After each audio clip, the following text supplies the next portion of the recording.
But comedy now seems to have died in this country. Is that just my opinion, or what do you think of that? I don't think woke comedy is funny because anything woke is automatically not funny. People are crying out for a good old-fashioned knockabout comedy that doesn't have an agenda to shove down one's throat. Like most people our age, I first came across you, it would have been 30 years ago, with this popular sitcom called The Thin Blue Line.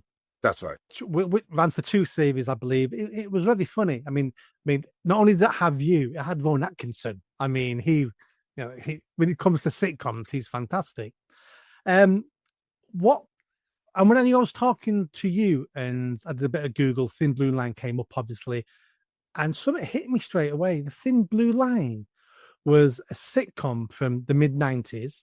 It had you in it, but you portrayed a camp straight man. It had an Asian policewoman, a black sergeant, and Rowan Atkinson. Now, if that was made today, that would be called woke rubbish, and I wouldn't watch it because I'd be going, they're forcing this crap down my throat again. But 30 years ago, we lived in a different time where we would be a bit more conciliatory to those things. And because they were all fantastic actors and it was a fantastic script and it was extremely funny, it wasn't a problem. But comedy now seems to have died in this country. Is that just my opinion, or what do you think of that? Well, for a start, I think that this began decades earlier with Johnny Spate and Alf Garnett, and making an anti-racist program. And of course, half the people got it, and half the people didn't, because they thought that Alf Garnett was, a mouthpiece for the far right, which is, of course, to miss the entire point. And so, it has been naturally tackled. I remember when we did The Thin Blue Line, it was precisely because Mina Anwar and Rudolph Walker were very good actors. That wasn't the point of it. Now it seems there's just a quota to fill, and no matter who you are and where you're playing, that's all it takes is being part of the quota. And I worked with a black friend of mine recently who said to me exactly the same thing. And of course, being a gay man, I wonder how many times. Well, of course, I'm not squeezed into anything at the moment because I have the wrong opinions. But if I found out that I got a job purely because of my sexuality, which is the least most interesting thing about myself, I'd be appalled. And I think a lot of people are appalled at the moment. But of course, they're not the ones that run television. So, and it's very much, at the moment, you're on a tightrope wire, frankly. And if you take one misstep, you'll never work again, or you certainly won't work for a number of years. So I think, and as for being funny, well, it's subjective, isn't it? I mean, I don't find anything funny. And the last time I laughed out loud was at Afterlife by Ricky Gervais. I don't think woke comedy is funny because anything woke is automatically not funny. It just isn't. What amazes me is the fun that this country was known for. If you look back over the sitcom periods of having a live, a lot of people think it's canned laughter. It's not actually. It's filmed in front of a live audience, and they pick the best laughs, but it was live. It was in front of a studio audience. There was a sense of familiarity. There were people you knew. And that was something that I thought brought everyone together. Now that they've dispensed with any type of comedy like that, what you're left with is a sort of intellectual sneering and a very one-sided political opinion. And it's Does it make you laugh? I don't know. I can't believe people would find things like that funny, but apparently they do. But I certainly know from people who've got in contact with me that people are crying out for a good old-fashioned knockabout comedy that doesn't have an agenda to shove down one's throat.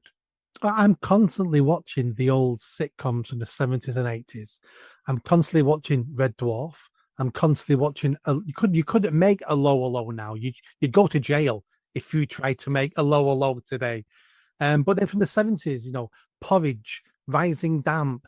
I mean, these are comedies I just watch. I watch them probably all at least once a year, every series once a year, because there's nothing to watch now. The thing that's in common with with Porridge and things and what was the other show you mentioned? Rising Damp. Rising Damp is I can't remember an episode where there was an agenda to anything. It was solely about the characters, the situation, and trying to make you laugh with great talent at the helm and great writing. I don't. It's all disappeared. I don't know where it's gone, but it's all disappeared. I just hope it comes back one day because you're right. Life's hard enough, and life's always been hard. Life will always remain hard, but it's nice to have a giggle along the way. And TV used to give us a giggle, and sometimes you'd be the joke, sometimes I'd be the butt of a joke, sometimes it'd be the French or the Germans, and it got us through tough lives. And we don't seem to have that anymore. We can't laugh at ourselves anymore. We can't laugh at other people anymore. No, it's very po-faced, and the point I think why it's important to bring up people like Ricky Gervais, who seems to be the only, well, one of the main people who can get away with this and do it, is because that's precisely what he does. He makes fun of everybody. And and people love him for that. If you've ever been to one of his shows, you'll see there's a very huge variation in the audience. And